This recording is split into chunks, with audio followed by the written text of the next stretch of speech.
Gagal ikut pemilu 2024, kemana Partai Umat berlabuh?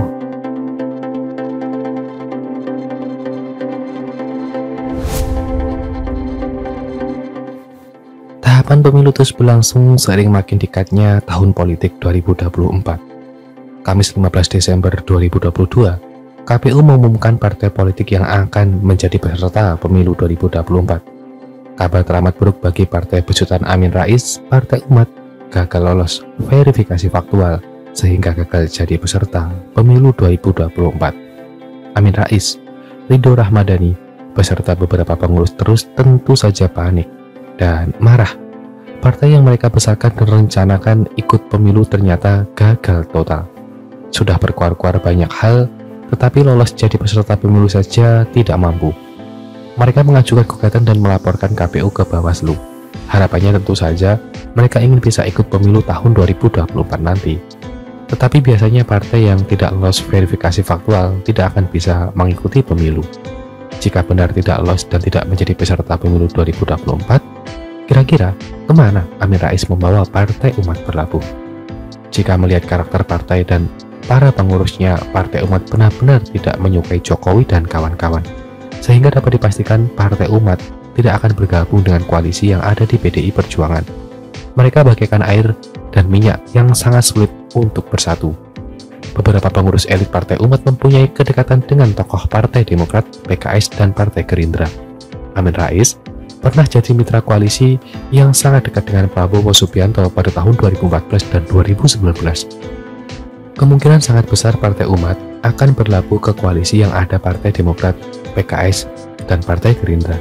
Sekarang ini, Partai Gerindra sudah berkoalisi dengan PKB, membentuk koalisi kebangkitan Indonesia Raya. Mungkin Amin Rais akan membawa gerbongnya bergabung dengan koalisi ini. Faktor Prabowo bisa jadi alasan Amin Rais untuk bergabung. Apalagi sejarah politik sebelumnya, Amin Rais dan Prabowo pernah berjuang bersama-sama untuk melawan kubu Joko Widodo. Kemudian koalisi perubahan yang belum terwujud bisa juga mendapat tambahan tenaga dari Partai Umat. Apalagi beberapa pengurus Partai Umat menyukai dan mendukung sosok kandidat Capres Anies Baswedan. Jika lolos jadi peserta pemilu, walaupun kemungkinannya kecil, Partai Umat akan menjadi tempat bagi kelompok Islam yang selama ini berseberangan dengan pemerintah, terutama bagi mereka yang mendambakan pergantian rezim. Mengenai pencapresannya, Partai Umat memiliki selera politik ke tokoh-tokoh seperti Anies Baswedan, karena Anies dianggap sebagai figur yang dekat dengan kelompok Islam, oposisi dan antitesis terhadap pemerintah. Karakter ini sangat pas buat Partai Umat, apalagi dengan sosok Amin Rais.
Tahapan pemilu terus berlangsung seiring makin dekatnya tahun politik 2024.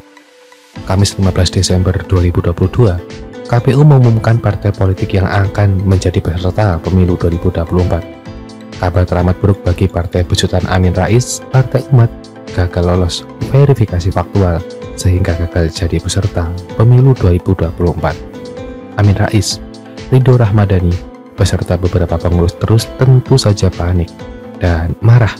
Partai yang mereka besarkan dan rencanakan ikut pemilu ternyata gagal total.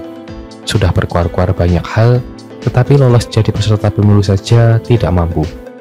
Mereka mengajukan gugatan dan melaporkan KPU ke Bawaslu.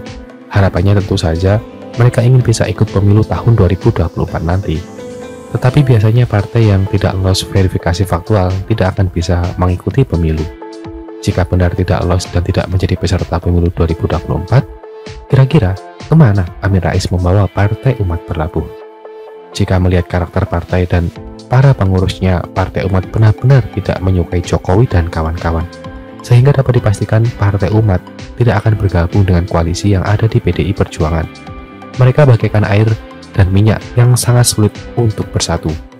Beberapa pengurus elit Partai Umat mempunyai kedekatan dengan tokoh Partai Demokrat, PKS, dan Partai Gerindra.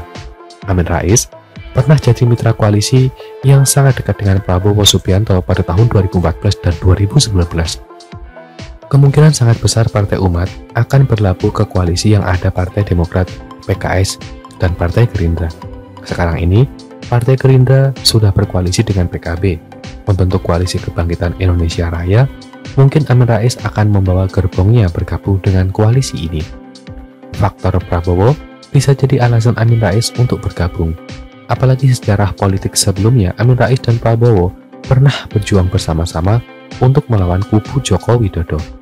Kemudian koalisi perubahan yang belum terwujud bisa juga mendapat tambahan tenaga dari Partai Umat. Apalagi beberapa pengurus Partai Umat menyukai dan mendukung sosok kandidat Capres Anies Baswedan. Jika lolos jadi peserta pemilu, walaupun kemungkinannya kecil, Partai Umat akan menjadi tempat bagi kelompok Islam yang selama ini berseberangan dengan pemerintah, terutama bagi mereka yang mendambakan pergantian rezim. Mengenai pencapresannya, Partai Umat memiliki selera politik ke tokoh-tokoh seperti Anies Baswedan, karena Anies dianggap sebagai figur yang dekat dengan kelompok Islam, oposisi dan antitesis terhadap pemerintah. Karakter ini sangat pas buat Partai Umat, apalagi dengan sosok Amin Rais.